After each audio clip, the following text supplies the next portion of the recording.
Awa eyindi pona nini koma makongo eza na maboko ya bakongole bango moko tobengi président Jeff abrosé pour 5 minutes. UDPS viva! Viva! UDPS viva! Viva! UDPS viva! Viva! Viva! Viva!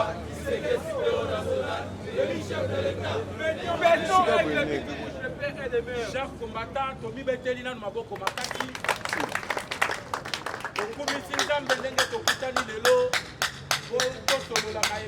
Actualité politique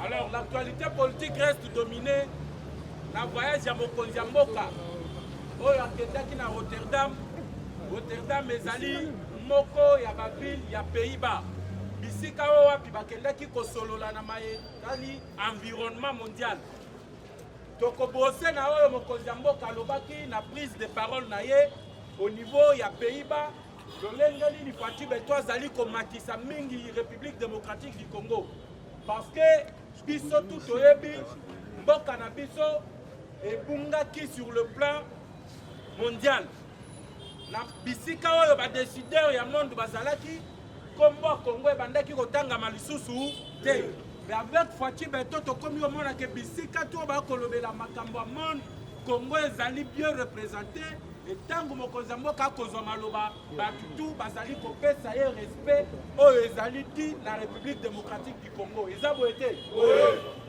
parce que Congo ezali pays solution na mayetali environnement tokoya kolobela lisusu parce que d'ici les 14 Fatou Beto à coquin des États-Unis d'Amérique, toloba te. Attends. On doit comprendre qui est Fatou Beto. On doit comprendre que Fatou Azali Beto ya mune.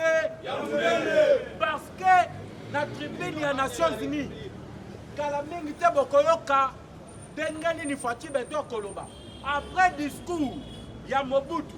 Ça sera le discours où ekopesa batu pasi na mitu na bango principalement mutu oyo azali ko agresser biso par procuration comme na ye ezali Polka Kagame pour comprendre pourquoi Donald Trump azwaki parole après campagne ya Nations Unies ya États-Unis d'Amérique toloba te Donald Trump tobanda ta wana parce qu'il faut ezali ebele mais ndenge nazala 5 minutes to brosser dans 5 minutes na mayamatali actualité du monde UDPS viva na lobato aux États-Unis d'Amérique bazali kosala pré-campagne parce que boyebi que élection ya Joe Biden elukaki désordre na États-Unis d'Amérique principalement na Washington. Alors mukolo alobi Donald Trump a joué parole parce que pour Trump élection ya Joe Biden ezalaki triché ba européen ne batrikaki que Joe Biden aleka et que bakata Donald Trump mais mukolo ya lobi Donald Trump a été clair na pré-campagne na ye atangi kombo ya République démocratique du Congo. Voilà pourquoi au Sénat américain bato bazali majorité pour l'instant ce sont les républicains. Or Donald Trump n'est pas allé les républicains. Le président du Sénat, ou bien le président de la commission des affaires étrangères du Sénat, il a dit publiquement à Bengaki, le secrétaire d'État américain, M. Anthony Blinken, à YBC Anthony Blinken, tu dois prendre ton courage. Il y a qu'à sanctionner Rwanda, parce que c'est le Rwanda qui est en train de tuer à l'est de la République démocratique du Congo. La campagne, c'est quoi Donald Trump a lobby. Donald Trump a lobby. Pas démocrate. Oh, Joe Biden a été président ou a démocrate. Donald Trump a lobby, ce sont les démocrates qui sont derrière le Rwanda. oyo nyonso ezosalema na Rwanda, ça veut être la bénédiction des démocrates. Yango Donald Trump alobi soki nga nazongi na pouvoir moto ya liboso oyo akokangama na Afrique ezali monsieur Paul Ka.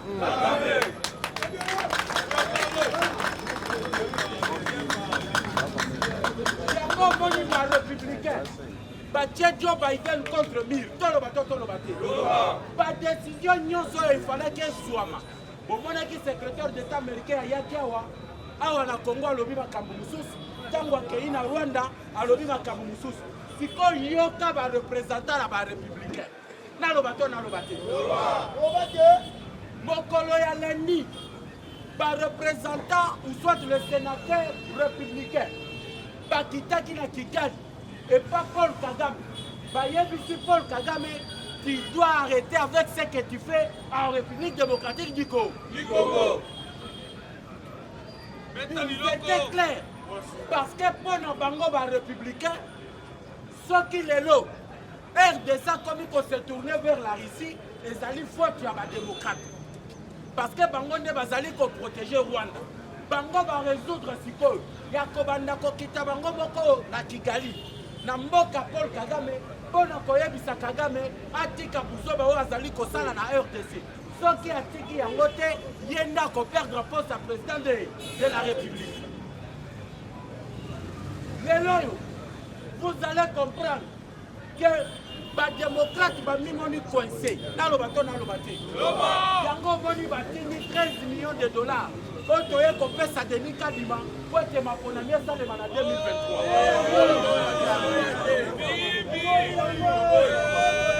Congo est indépendant. Congo est indépendant. D'ailleurs, budget à 2023 et l'ongwe na 10 milliards et comme 14 milliards. Et ça bongo na biso bako. Est-ce que toza na posa bongo ba américain? Toko sala makona mina mbongo na biso bako. D'ailleurs, depuis to bandaki koleka na maponani. Nini échanger na vie sociale à peuple congolais? Zéro. Est-ce que Fati a un mandat, toi a une mission na Congo? Tant que Fati a une mission na été, toi na poste à 13 millions na bino. Est-ce que 13 millions côté comme ça va pas? Yango boko comprendre que on a outil oyebisa bino. Les démocrates va mikuti coincé, yango va comme poster la pression à Denis Kadima. Yo salisaka kama ponami. Biso pe tolobi. Ata maponami esalemi lelo. Le gagnant des élections sera toujours Fati Be.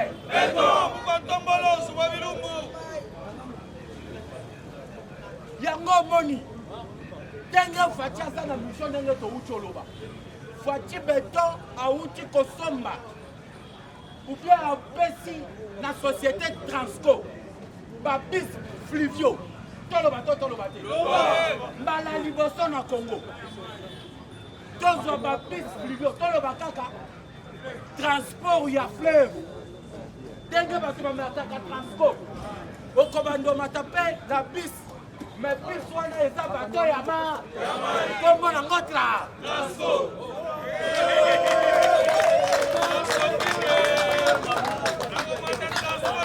Awa na moni bobeteli Fati maboko te. Awa.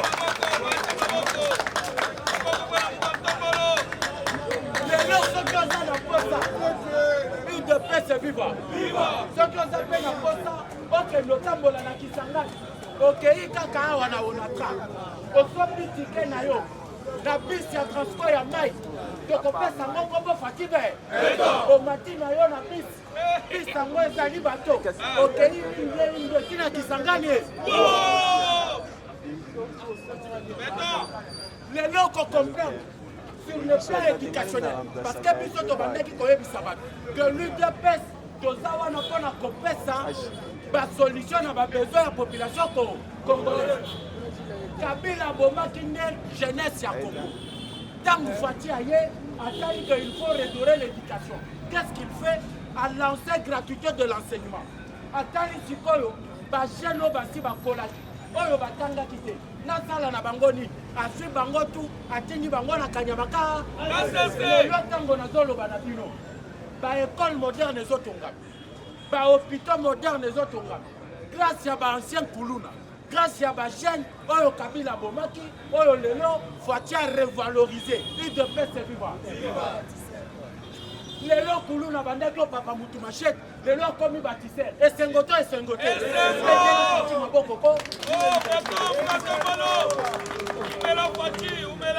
kuluna oyo bandaki obotola bato telefone lelo kuluna akomi mutu aza kosala bilanga parce que nazoyebisa bino boutaki kolanda que plus de 5000 tonnes ya masangu ekitaki na Kasai central mais il y a une semaine 2000 tonnes ya masangu ekiti na Kasai oriental mosusu ekiti na Loma sikoyo fati alobi service national ekotikala kaka na kanyamaka CCT akei na Lomami bato ya Lomami bazawa bato ya Lomami bazawa fati alobi kote ya Kabinda na Lomami ba espace ya kolona masango ezali ebe service national ekozala kaka na kanyamaka CCT ekoma mpe na province ya Loma ekuna bakobandolona lisusu masango mpona koservir mboka mobimba donc République démocratique du Congo likambo etali basango oyo nzala ezali bientôt na 2023 je vous assure masango ya service national bakotini nango na baprovince nyonso ngai na bino lobi IDPS viva! Viva! IDPS viva! Viva! IDPS viva! Viva! Viva! Viva! Tshisekedi supérieur national! Félix chers compatriotes, bonjour à tous. Lobekela na mokonzi mboka maboko makasi. Nazana 2 points. Premier point, toyokana malamu, place on a copenhague mingi. Guerre aux États-Unis. La mission guerre aux États-Unis. Entre les démocrates et les républicains. Lobby dans le département d'État américain. Guerre entre les républicains et les démocrates. Entre anciens présidents de la République. Donald Trump dans l'administration Biden. Premier point. Deuxième point. Balobi, les Noirs, c'est la toute première président noir au monde en Afrique qui est un grand dribbleur qui s'appelle Félix Antoine Tshisekedi Tshilombo.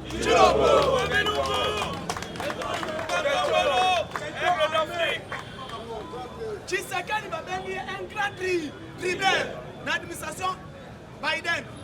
Yami Balé, sous-point, les animes, les démocrates, les Meki Bakounion surtout, rien ne va.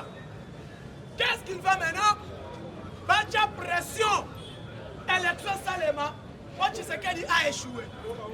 Ancien président américain, dans l'administration Nagatikaki, alors j'ai laissé tout, na mis ça avant le pouvoir. Que le plus dangereux en Afrique et dans le Grand Lac s'appelle Paul Kagame. Alors Kagame c'est un grand voleur et Kagame c'est un grand tueur. Il s'appelle Paul Kagame. Et à comprendre Dieu, comment il est là, l'administration Biden avant de continuer à collaborer avec Paul Kagame. Donc, on va découvrir ce que Joe Biden fait à sa tueur. Il y a une pression, on va l'envoyer dans la Maison Blanche. Donc, on va le Yami Balé. Troisième point, exemple, la guerre est déjà déclenchée. La carte Afrique entre la RDC et le Rwanda. Si quoi on dit ça? Na sommet Salemi, na Hollande, va retomber Nini après sommet. Pour l'économie verte, aux qui t'aiment les chefs de l'État et à l'Union africaine. créer une économie verte pour le développement de l'Afrique. Nini et Salemi. À part ça, avant sommet, on a le président Macky Sall, Félix Tshisekedi, on a plusieurs temps. Avant début, il y a sommet. C'est là maintenant que Congo. À part Wana, l'ancien secrétaire général de l'ONU, na Congo, il y a Ban Ki-moon, présence naïe et lobby nini. Et puis madame la directrice générale, il y a FMI, présence naïe Christine Georgène, présence naïe Ezalaki nini. Après Wana, quelles sont les décisions prises par le président de la République? On a pour bonne solution la RDC pour le réchauffement climatique. Donc on peut essayer au Kitangwa Kwaya Bunagana. Qu'est-ce qui se passe à partir de Kwaya Bunagana? Banani Oyo, est-ce que l'Amérique a échoué? Donc l'Amérique a gagné. Parce que procédure de l'administration Biden, c'était quoi? Va récupérer quoi on a surtout, va passer rapide, on a partager la République démocratique du Congo. Tomani Siko. IDPS viva. IDPS viva. IDPS viva.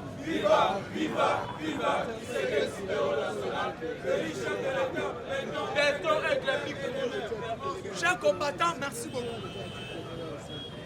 Qu'est-ce qui se passe maintenant?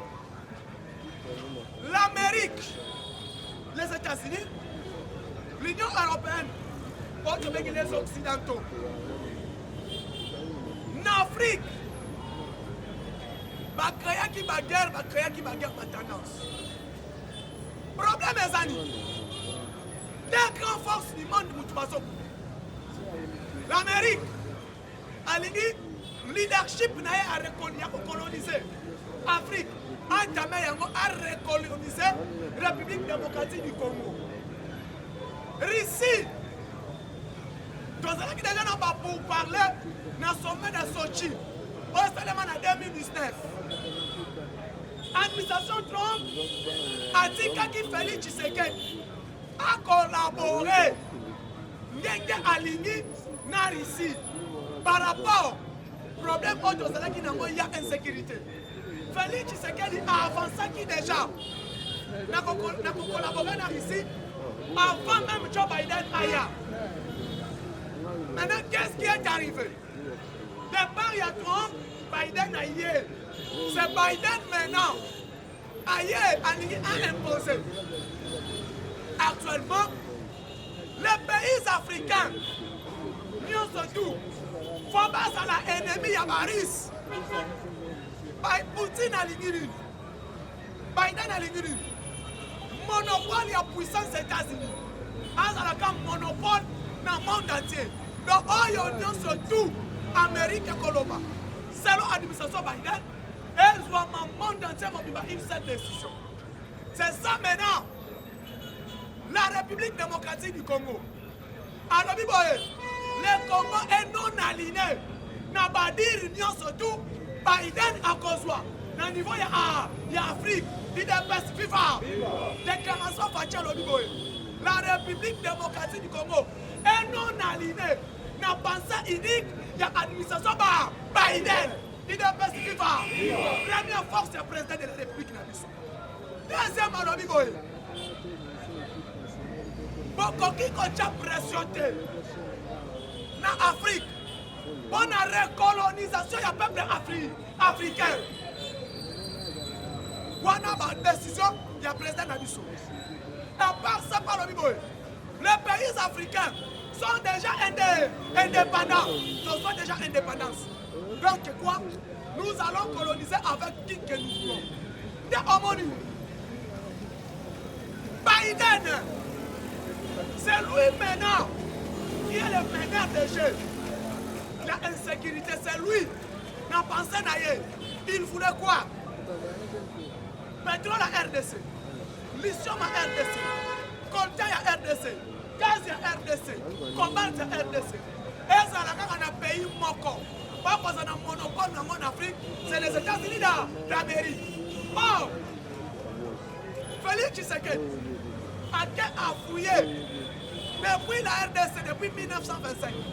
S'il est là, collaboration États-Unis dans RDC. États-Unis dans le Bakak. Je vais vous donner 2 milliards. Et si vous avez la mer, si vous poche, vous pouvez s'attendre. États-Unis, Koya. Donc, ça la boy. Donc, on a ici, et si vous avez dans mon réalité exacte. Maintenant, là ici, après rencontre du président de la République, Tshisekedi Tshilombo, na Poutine, na sommet à Sochi, par engagement ezalaki. Fati ayebisaki Poutine, enfant na ndimayo, songa na G7, bozonga na G8, comme ça, bozonga complet de banako diriger monde. À part wana, biso ba collaborateur ba partenaire na bino. Donc on a facilement tout na bino en Afrique. Pendant que koloba na yo ezonga na G7. Bana kosenga ya Félix. Poutine alobaki, je ne peux pas collaborer avec des individus qui n'ont pas la pensée et qui n'ont pas l'esprit à créativité. Donc, atteindre ma pays sur G7. Parce qu'il y a l'esprit à créativité. Tout le monde a dit, et Bandeli Poutine a dit, mais tu as dit analyse. 20 ans passés, pour l'activité en France à ça. Et là, en France a inventé la mort. 20 ans autres. Depuis 2000 ans, zéro. À part le Peugeot. Yami Balé. 20 ans passés. Voilà technologie industrielle. Si le plan armement, France a inventé l'INU, zéro. 2 ans qui sont 10 ans passés. Si le plan de guerre, depuis 2000, si 2022, guerre de France à Kenda, il y a beaucoup de pays à Longa.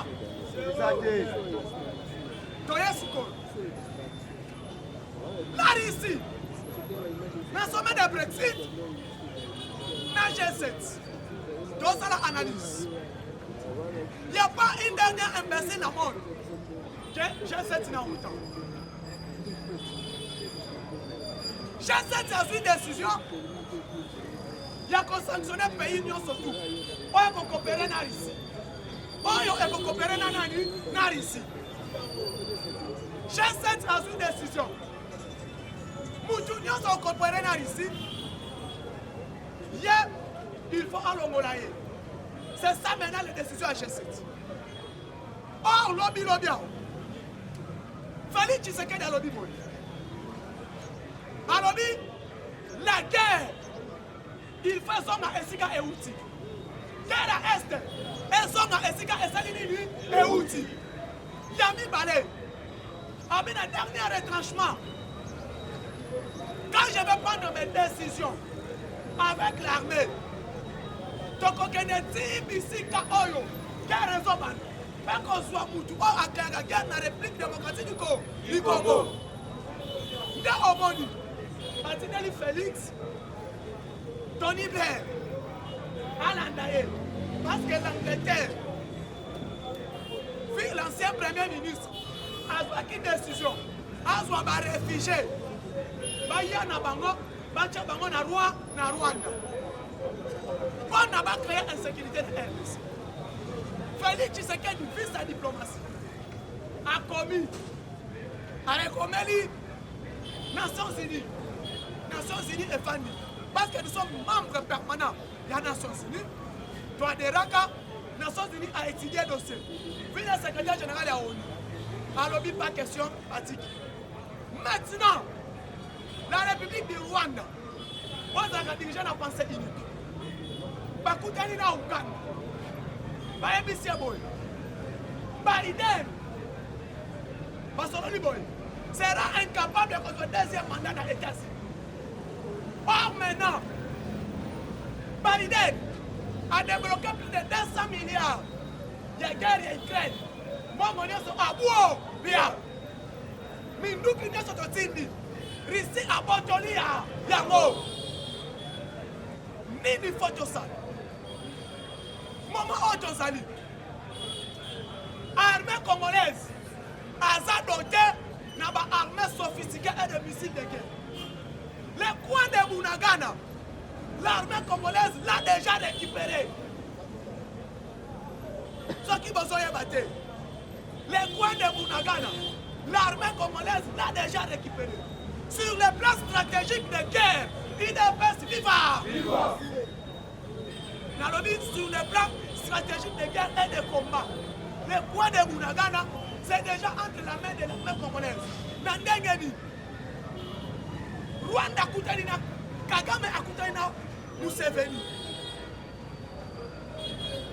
Nakassine, Nakisenipa, Barcelone, Yo Museveni, Congolais, Obakima Kipana yo, Songi Sabango na RDC, Eroko Songi Sabango, toi armé Bango, Bango Mokoma Bantana Bitumba Liboso, Biso de Rosana Sima, Nanga Makamozo le Kana Est, na Ouest Awa, entre na le Teke et le Yaka. Bato Bayako Boko na Bango Mene Bayana Minuki Waki. Au peuple congolais, a suivi Minuki Wana Wapi, Lodi Boyoki. Il y a 5 militaires FARDC tués. On va gagner un enfant. Minuki Wana Bachap Koutima Basula Wapi. Dès Omoni, comme que service à renseignement à Congo, Écoli, qu'est-ce qui se passe? Museveni a son ici Bango. L'armée et la population nyonso wana. Yo ozo qui s'est conseillé Bango na Bunagana. Mais bon, Bunagana est récupéré par l'armée rwandaise. Mais FARDC kaka na Bunagana est récupéré population. Comme il y a d'autres localités, kaka na Ruchu, siko na Tuni, armée na biso. Eza na Bunagana te. Mais les Congolais vont continuer par Bunagana. Parce que retrouver dans ma boîte pour faire des derniers ni réponse wana. Yami Balé, Kagame Lobi, mon départ sera aussi ton départ. Ya Museveni. Parce que Ngai, mon commissaire président, na Rwanda, Ezayo Museveni. Maintenant, aujourd'hui, sache-le bien, leadership ya Grand Lac. Nous sommes incapables. Il y a coalition entre Rwanda et Ouganda. Il y a qu'on récupérer Grand Kivu. Nous avons lamentablement échoué. Vous savez, dans l'ébicier, ok, ça va. Toutes les stratégies, oh, il y a pas. Dans Omoni Beats, il y a pas députés américains et les 8 sénateurs américains. Oh, bah, où dit Rwanda? Bah, ici, Kagame est clair.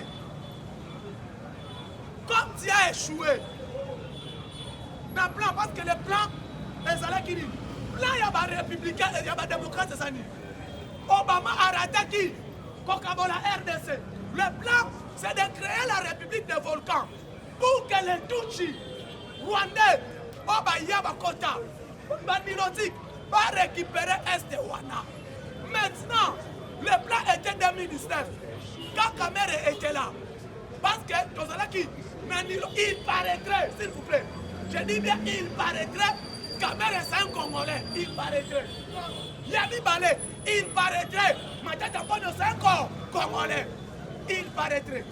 Maintenant, quel est le but?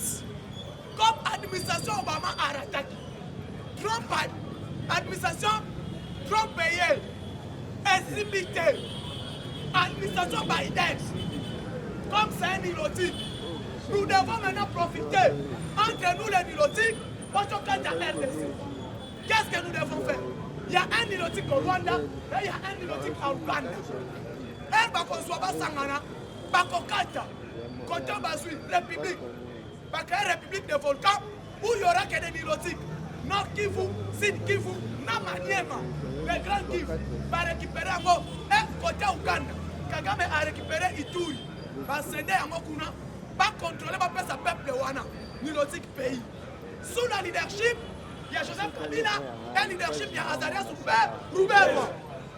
IDPS viva! IDPS viva! Sikoyo! Kotoyo, Ouganda! Kotoyo, Rwanda! Maintenant, Tshisekedi se retrouve seul, lié à faire une chose. La union surtout, diable à la canzamba sans la rater. na kati wana. Oh, Kenya pe ezanda mo baliloti. Président Uhuru Kenyatta abimi na le président Uhuru Kenyatta bibi konta nzamba sali. Tout Bantu konta Kenya pe abimi. Si konta abimi wana, qu'est-ce qu'ils vont faire? Coalition des forces au Burundi, na Rwanda et Zimbabwe. Parce que Kagame Mutaboma, ancien président na Tanzanie, na Rwanda et Zimbabwe. Afrique du Sud, na Rwanda et Zimbabwe. Maintenant, Tshisekedi, il faut un allié Moussous. Et ces alliés sont de qui? Sadek Basangani.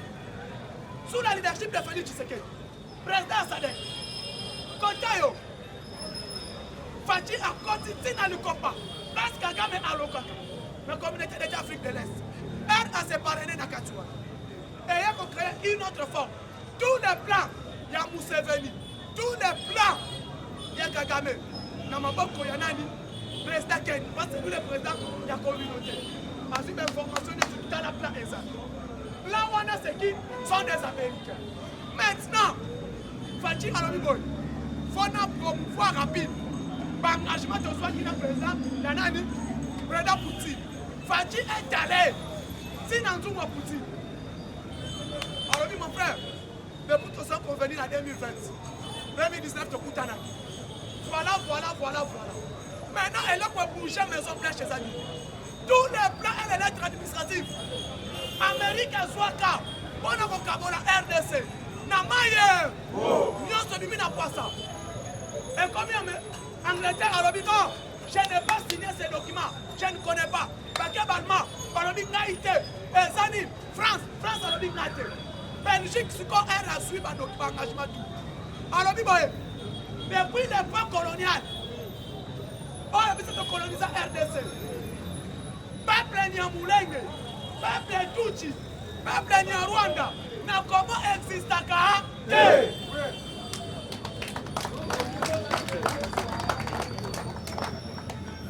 Belgique a plus loin. Alors, le Congo, où tout Congolais n'existe pas. Tout Congolais à Zalaka. Et puis, dans le Rwanda, on vit cette colonisation. Il y a des Tutsis rwandais n'existent pas. Après colonisation. Et là, on va penser à moi. Dès au moment du Trump, alors, derrière RDC, maintenant de jeunes amours, pour récupérer club, espace à Bounagana, c'est l'administration Biden, y compris les Français, ils ne peuvent vivre. Merci contre ça. Batu Oyo, Batindeli Bisso. Pour moi, voilà, qui va militaire américain, qui va coûter la ministre de la Défense. Alors, il y a un niveau. Les Américains sont vraiment bandoki. Les Américains, les Français, bandoki. Alors, il y a un souci à RDC Zani.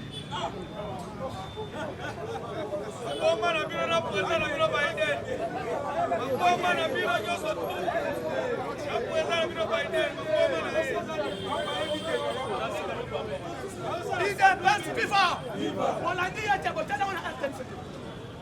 militaires américains. Un ministère de la défense est à outil ici. Palomi non, je dis que tu as banane. Préoccupation, il y a RDC Zanin. Nini Bozoli, Boligi Nini.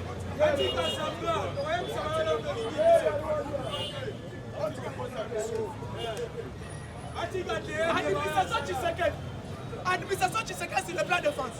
Puis son ministère de la défense. AMC Bango, est-ce que vous êtes malade? Soit vous êtes colère, soit vous êtes bon. Mais c'est pas qui n'a pas parole en poste sur le bâtiment, c'est la théâtre. C'est quoi yo? Ministre de la Défense de la soit vous allez perdre la République démocratique du Congo. Vous allez les perdre sur le plan économique, sur le plan politique et sur le plan stratégique. Vous allez les perdre.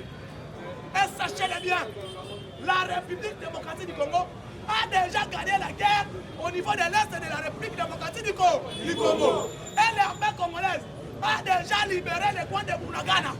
Et si les gardiens sautent, on va se battre à l'étage. Bien au monde, il est pas si vivant. Il est pas si vivant. Fatime. Bien au monde. Et si les balobi, maintenant nous voulons rencontrer le président de la République. Ministre de la Défense à l'Oliboy.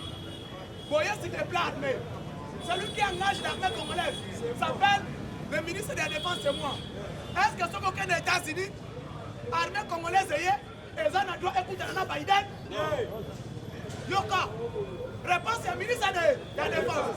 Ce qu'on est aux États-Unis, les militaires congolais, parce que ça n'a pas écouté Biden. Parce que la ministre de la Défense. C'est lui qui engage la politique de l'armée. C'est le ministre de la Défense. Souci Nabino, c'est moi qui vais les soumettre au président de la République. Et approuver le conseil des ministres. Ce qui conseille des ministres, c'est Boy. Abou! Bien! Sikoyo, administration Tshisekedi. Et lobby boy. Sur le plan stratégique militaire, sur le plan armé, sur le plan sécuritaire, sur le plan tout, le Congo va collaborer avec tout le monde, y compris les diables. Ceux qui ont construit Bisso, on a libéré quoi à Bunagana. Donc, soyez à libérer quoi à Bunagana. Mais sachez-le bien, vous risquez, c'est les États-Unis qui vont perdre. Dès au monde, Malobi, ok, donc il va penser à Nabino.